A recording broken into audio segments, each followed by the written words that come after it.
अनंत साधना केंद्र आध्यात्मिक साधकों के लिए एक यूट्यूब चैनल है जो आध्यात्मिक मार्ग से संबंधित बुनियादी क्रियाएं तथा उच्च कोटि के अनुष्ठान व जानकारी प्रदान करता है।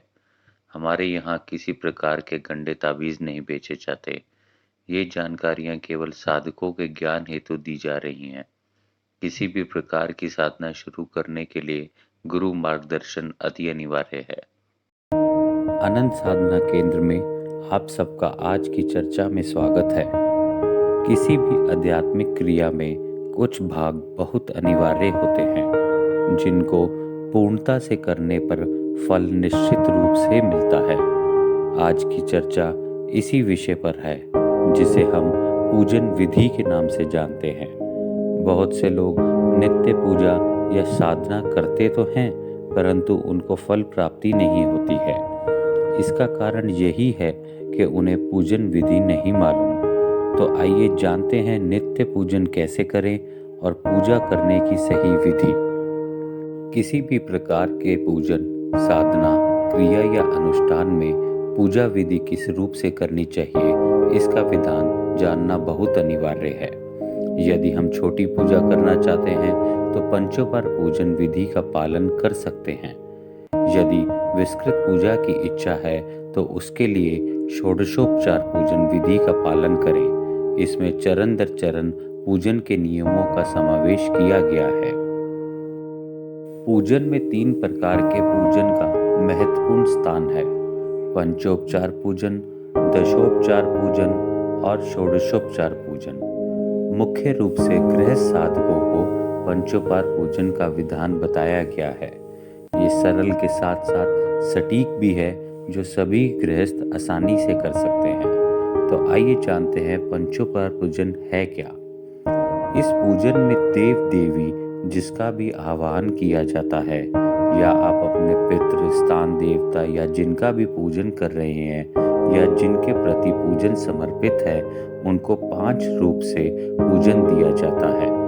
वह 5 रूप हैं: गंध, पुष्प, धूप, दीप, नैवेद्य। इन 5 रूप से पूजन देने को ही पंचोपचार पूजन बताया गया है।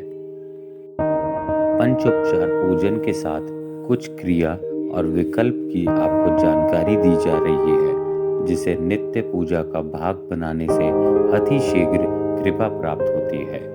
पूजन विधि को समझने हेतु भगवान शिव पूजन का उदाहरण लेते हैं। तो आइए जानते हैं कैसे करें पंचोपचार पूजन।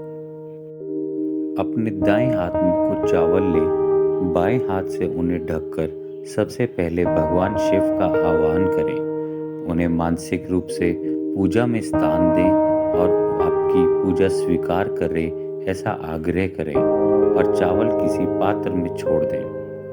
उसके बाद आचमनी से जल लेकर उनके पांव धोएं। ये क्रिया मानसिक रूप से की जाती है लेकिन आपको अपने हाथ में जल लेकर ये क्रिया करनी है और ऐसा सोचना है जैसे आप मानसिक रूप से भगवान शिव के चरण धो रहे हैं।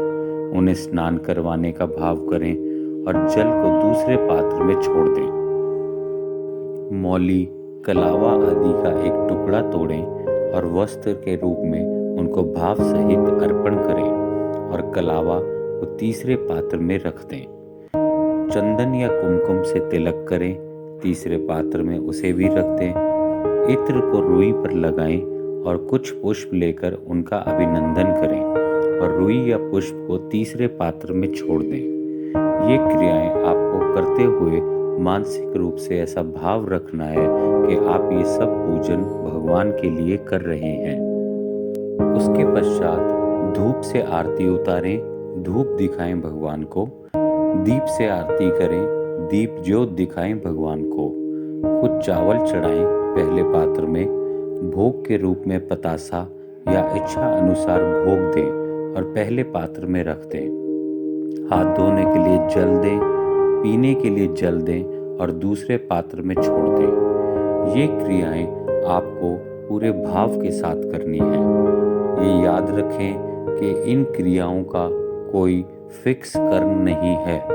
हो सकता है आप अपनी इच्छा अनुसार भगवान को कुछ और भी अर्पित करना चाहें तो आप कर सकते हैं। ये आपको बस उतनी ही विधि बताई जा रही है जिसे हम बेसिक बोल सकते हैं। इसके अलावा आप देव के अनुसार, जैसे शिव भगवान है, आप बेलपत्र, दूध आदि जो भी चढ़ाना चाहें खुद चढ़ा सकते हैं। हम केवल पंचोपचार पूजन के मुख्य नियमों के बारे में जानने के लिए यहाँ पे चर्चा कर रहे हैं। ये क्रिया करने के बाद 3 बार ओम नमः शिवाय का जाप करें, अर्थात जिस भी पूजन देव का पूजन हो रहा है उसके मंत्र का 3 बार जाप किया जाता है और भगवान से अपनी पूजा जाप आदि करने की आज्ञा लेकर पूजन शुरू करें। पूजन भाव प्रधान है। भगवान को अपने समक्ष महसूस कर कर क्रिया को पूरे भाव के साथ करें। जैसे जब भोग दें, मानसिक रूप से थाली में अच्छे से सजाकर जो भगवान को पसंद है वह भोग लगाएं और उसको पूजन रूप में बतासे से पूर्ण करें। ध्यान रहे, भोग को चींटियों पक्षियों को अगले दिन सुबह अर्पित करें। इसके लिए मंत्र हमारे YouTube चैनल पे दिया गया है, आप वहाँ से भी सीख सकते हैं। जल को पीपल या पौधों को चढ़ाएं। कलवा, रुई, जोत, बाती आदि को बहती हुई जल में प्रवाहित करें, अन्यथा किसी मंदिर में चढ़ाएं। इस प्रकार किसी भी पूजन को शुरू करने से पहले भगवान का पंचोपचार पूजन करना चाहिए। इसके अलावा श्रद्धा और क्षमता अनुसार आप भगवान को कुछ भी अर्पित कर सकते हैं। सामान्य रूप से पंचोपचार पूजन इस तरह से पूर्ण किया जा सकता है। किसी भी पूजन या भक्ति की कोई सीमा नहीं है। अगर कोई चाहे तो जल तांबे के बर्तन से भी चढ़ा सकता है, तो कोई चांदी के बर्तन से, तो कोई सोने के बर्तन से भी चढ़ा सकता है। भगवान भाव को देखता है, इसीलिए आप लोग इस चक्कर में नहीं पड़े कि भी क्या कम है क्या ज़्यादा है। केवल अपने पूरे भाव के साथ इस पूजन को करें। नित्य रूप से अपनी पूजा में आप पंचोपचार पूजन को अगर अपनाते हैं तो आपको फल बहुत अच्छे रूप से दिखने लगेगा।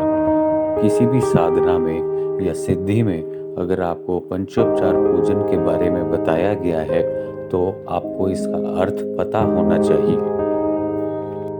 ये जानकारियाँ और चर्चा हम गृहस्थ साधकों को ध्यान में रखते हुए करते हैं।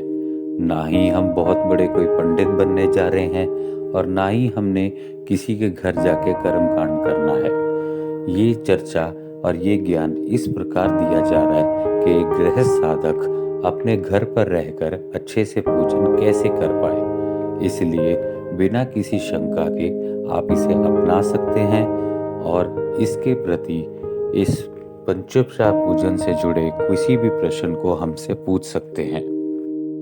हमारा उद्देश्य केवल इतना ही है कि गृहस्थ साधक किसी भी तरीके से भ्रमित ना हो और अच्छे से सब कुछ निःशुल्क सीख सकें और भगवान की कृपा प्राप्त कर सकें। पंचोपचार पूजन, आचमन या अन्य किसी भी तरह के विषयों पर हमने अलग अलग वीडियो बनाए हैं, आप उससे सीख सकते हैं। अन्यथा हमारे निःशुल्क ग्रुप से जुड़कर किसी भी प्रकार के प्रश्न पूछ सकते हैं। आशा है आप सबको हमारे द्वारा बताई गई शुरुआती जानकारी पसंद और समझ आई होगी। इसी प्रकार की और जानकारियों और प्रयोगों के लिए आप हमारे व्हाट्सएप या टेलीग्राम ग्रुप से भी जुड़ सकते हैं। हमारे फेसबुक पेज, व्हाट्सएप ग्रुप और टेलीग्राम ग्रुप की जानकारी नीचे डिस्क्रिप्शन बॉक्स में दी गई है। आप हमें सब्सक्राइब और लाइक भी कर सकते हैं। जय मां कालिका।